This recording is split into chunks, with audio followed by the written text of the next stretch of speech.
Brand laptop lokal sekarang nggak bisa dipandang abal-abal. Setelah kemarin Advan ngeluarin workpost yang harganya nggak masuk akal, gantian Axio kasih kita produk yang sangat worth it untuk dijual. Axio Hype 5 dengan spesifikasi yang sangat binal untuk kelas harganya yang kayaknya Axio itu cuma jualan modal. Ya udahlah ya, nggak usah kebanyakan menyangkal. Selamat menonton, kuku kadal.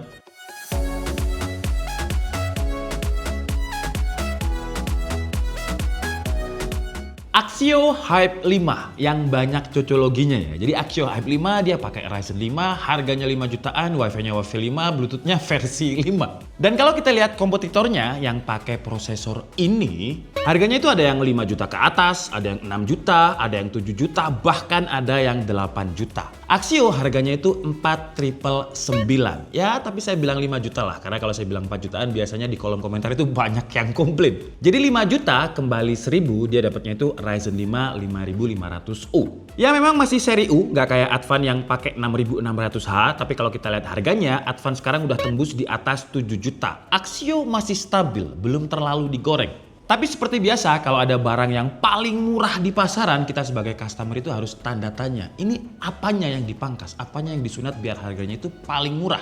Masalah apa yang dipangkas, kita bahas nantilah. Sekarang kita bahas desainnya dulu. Desainnya berbanding terbalik dengan boxnya. Boxnya itu kayak Axio Hype 3 yang udah pernah kita review, rame banget. Tapi untungnya laptopnya ini desainnya simple. Kalau serame boxnya sih, maaf Axio ya, bakalan norak. Di bagian punggungnya cuma ada logo X aja yang bikin dia jadi terlihat lebih mahal. Ada dua varian warna, Blue dan Grey. Yang kita bahas ini yang Blue dan gak ada desain yang neko-neko. Dibandingkan dengan Axio MyBook Series, wah desainnya sih udah naik kelas di seri Hype-nya ini. Bobotnya juga nggak terlalu berat dengan bobot 1,41 kg, ketebalannya itu 19,4 mm, tergolong masih tipis, ringan, dan enak untuk dibawa mobile. Untuk engsel sayangnya belum bisa dibuka dengan satu tangan, bagian bawahnya masih ngikut, tapi untungnya dia udah support sama 180 degree. Buat kalian yang suka presentasi, nggak usah bolak-balikin laptopnya, tinggal dorong aja engselnya, dan keempat teman kita bakalan bisa langsung lihat presentasi kita.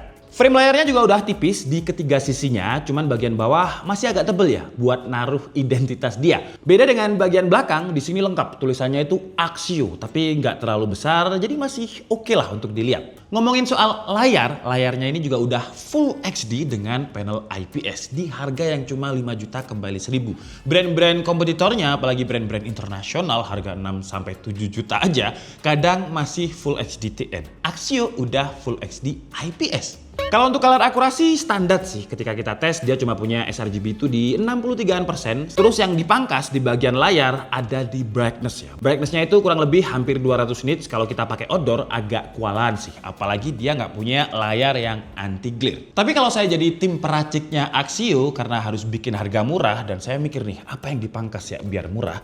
Kalau saya sih juga bakalan pilih brightnessnya yang saya pangkas sih. Yang penting panelnya IPS. Karena kalau IPS itu dilihat adem. Kalau masalah brightness, ya pokoknya nggak terlalu sering digunakan kerja di luar, harusnya masih aman lah. Daripada brightnessnya tembus 300 nits tapi pakai TN tetap aja di mata itu kayak sakit. Dari sisi layar yang dipangkas itu brightness, tapi gimana kalau soal spesifikasi dan performanya? Prosesor dia pakai AMD Ryzen 5 5500U dengan 6 core 12 thread, TDP-nya itu di 10-25 watt, prosesor yang memang hemat daya. RAM-nya DDR4 3200 MHz, kenapa nggak kasih DDR5 kayak Advan aja? Karena memang untuk Ryzen 5000 series ini supportnya itu di DDR4, belum support DDR5. Dan RAM-nya kenapa nggak dikasih yang LP yang lebih kenceng? Karena Axio kasih kita dual slot memori RAM. Sewaktu-waktu kita ngerasa buat multitasking kurang, tinggal upgrade RAM. Dan saran saya sih mending upgrade RAM aja ya, karena ya semua prosesor sebenarnya entah itu Intel atau AMD, kalau kita kasih konfigurasi RAM dual channel, performanya bakal lebih optimal. Nanti kalian bandingin sendiri di bagian uji performa. Lanjut dulu untuk storage. Storage-nya memang masih pakai NVMe Gen 3, tapi ini termasuk salah satu NVMe Gen 3 yang paling kenceng yang pernah kita coba, karena speednya itu lebih dari 2000 Mbps. Oke, sekarang saatnya yang kalian tunggu-tunggu. Performa dengan harga 4.999 ini kita dapat performa yang kayak gimana? Pertama seperti biasa kita coba dulu di Cinebench R15 dengan kondisi skenario rata kanan. Jadi laptopnya kondisi dicas. Dan hasilnya untuk single core dia dapat skor itu 174. Multi core-nya itu stabil di kisaran 1000 sampai 1100 poin. Running 10-nya turun di 900-an poin. Sekarang kita coba kalau casnya kita cabut. Memang ada penurunan performa tapi nggak terlalu banyak sih. Dengan single core-nya itu 147, multi-core-nya itu stabil di kisaran 900 poin. Turunnya itu sekitar ya 100-an poin. Lanjut kita tes untuk editing. Premiere Pro kita coba ekspor ke Full HD dan dia mampu menyelesaikan dalam waktu sekitar 10 menit dengan konfigurasi RAM-nya yang masih kita pakai 8 GB. Dan ketika kita coba 16 GB, skornya mirip-mirip aja sih. Untuk 3D rendering kita coba di Blender dengan CPU render dulu template BMW seperti biasa dan hasilnya dia mampu merender dengan durasi waktu 7 menit 11 detik. Kalau kita gunakan untuk kegiatan office kayak contohnya PowerPoint, kita ekspor PowerPoint 150 slide ke PDF, dia mampu menyelesaikan hanya dalam waktu 13 detik. Kalau untuk Excel randomize data yang gede banget itu selesai dalam waktu 98 detik. Kalau digunakan untuk main game baru ada perbedaan antara konfigurasi RAM 8 GB single channel dan 16 GB dual channel. Terutama di game Genshin Impact. Kalau kita pakai konfigurasi RAM single channel, average FPS dia itu cuma sekitar 24 FPS. Maksimumnya itu di 34, dropnya paling minimum di 21 FPS. Kalau kita pakai RAM 16 GB, average FPS-nya itu naik kayak 2 kali lipat gitu dengan average FPS 42-an FPS. Maksimumnya bisa tembus di 60, drop FPS-nya di 36 FPS. Angka yang masih playable untuk kita mainkan karena masih di atas 30. Jadi saran saya kalau memang mau main game Genshin Impact di harga laptop yang nggak sampai 5 juta, ya sparekan budget untuk upgrade RAM 8 GB. Jadi total 16 GB dual channel. Untuk game lain kayak Dota sih untuk average FPS-nya masih sama-sama aja ya. Kalau misalkan pakai RAM single channel itu sekitar 90, average FPS pakai 16 GB itu juga 90.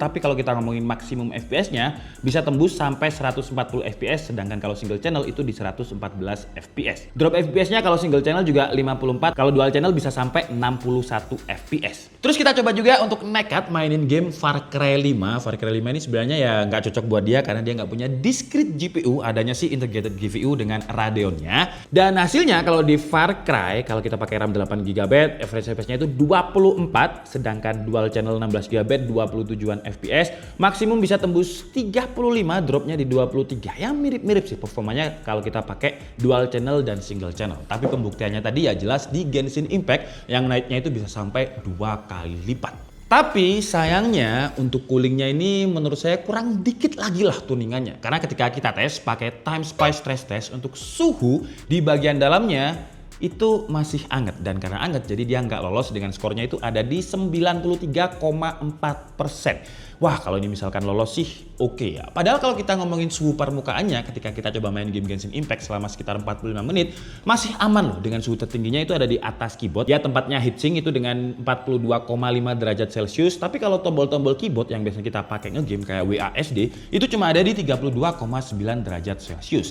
Jadi harusnya masih aman kalau kita pakai. Lanjut kita bahas untuk input device. Kalau kita ngomongin keyboardnya ini menurut saya udah pas. Saya nggak ada komplain. Temporal distance-nya itu 1,5 mm. Tactile-nya enak, nyaman, dan dipadukan dengan backlit keyboardnya dengan 3 tingkat adjustment brightness. Jadi ya brightness-nya yang kurang terang tadi oke lah untuk kelas harganya masih bisa dimaafkan. Yang agak saya komplain itu di bagian trackpad. Trackpadnya secara dimensi sebenarnya udah oke, dia itu lebar, jadi kalau misalkan digunakan untuk browsing tanpa mouse masih enak, tapi travel distance-nya ini terlalu pendek, jadi klik kanan dan klik kirinya ini kayak jadinya kerasa agak murah. Lanjut untuk webcamnya punya resolusi yang standar sih 720p 30 fps. Jadi kalau kita terlalu banyak gerak itu bakalan ada stutter karena 30 fps. Ya kalau misalkan Axio bisa bikin 1080p bakalan lebih oke lagi sih. Bisa sebenarnya 1200p jadi di atasnya 1080p tapi aspek rasionya bakalan turun ke 4:3. Siapa yang bakalan meeting di 4:3 ya? Dan kira-kira kayak gini kalau resolusinya di 1200p dengan aspek rasio 4:3. Ya kalau misalkan mau disesuaikan dengan OBS-nya oke sih. Tapi ya standar lah kualitas kameranya, noise sana sini. Ya mending beli webcam eksternal lah.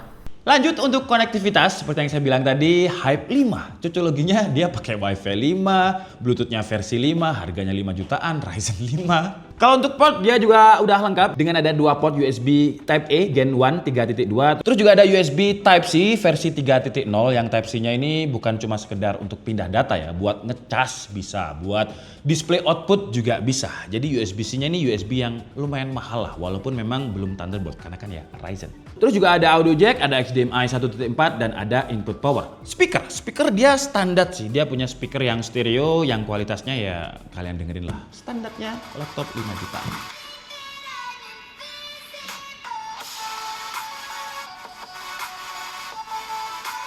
Oke lah, jadi itu tadi adalah review dari Axio Hype 5 yang jelas selling point utamanya adalah harga.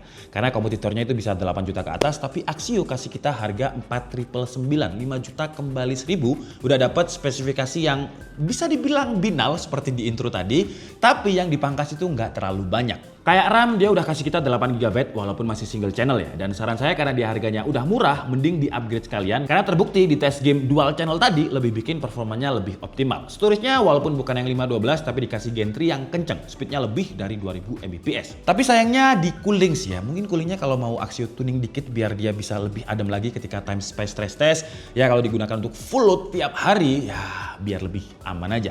Tapi kalau kita ngomongin harga yang 4.999 ini untuk varian yang DOS ya, atau operating sistemnya nggak ada. Kalau yang operating system harganya itu sekitar 5299, jadi nambahnya sekitar 400.000. Tapi kalau kalian pengennya DOS, kalian bisa cari Windows di tempat lain atau kalian bisa install Linux ya, terserah kalian. Yang disunat menurut saya adalah brightness, karena biasanya ketika kita tes laptop harga 4-5 jutaan itu 250-300 nits, tapi ini nggak sampai 200 nits. Kalau kita ngomongin coolingnya sebenarnya juga oke kalau untuk suhu permukaannya, suhu dalamnya aja yang nggak lolos tes. Tapi kalau kita main game itu tadi sekitar setengah jam sampai 40 menit aman, nggak ada throttle. Tapi untungnya brightness yang nggak sampai 200 nits ini dipadukan sama keyboard yang udah punya backlit. Jadi kalau kita kerja di ruangan indoor yang nggak ada cahaya, brightness-nya bisa lebih terang dan kita ngetiknya lebih kelihatan dengan backlit keyboardnya.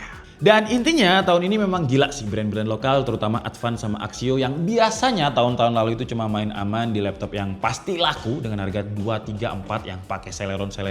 Kalau AMD ya Athlon, tapi tahun ini kayak Axio, Pongo, Advance Pixel War, mereka udah berani untuk keluar dari zona nyaman dan terbukti peminatnya pun banyak. Jadi ya harus gitu dong, jangan main di Celeron 4 jutaan aja. Rugi dong. Saya Nika Stabudi and see you in the next video. Bye-bye.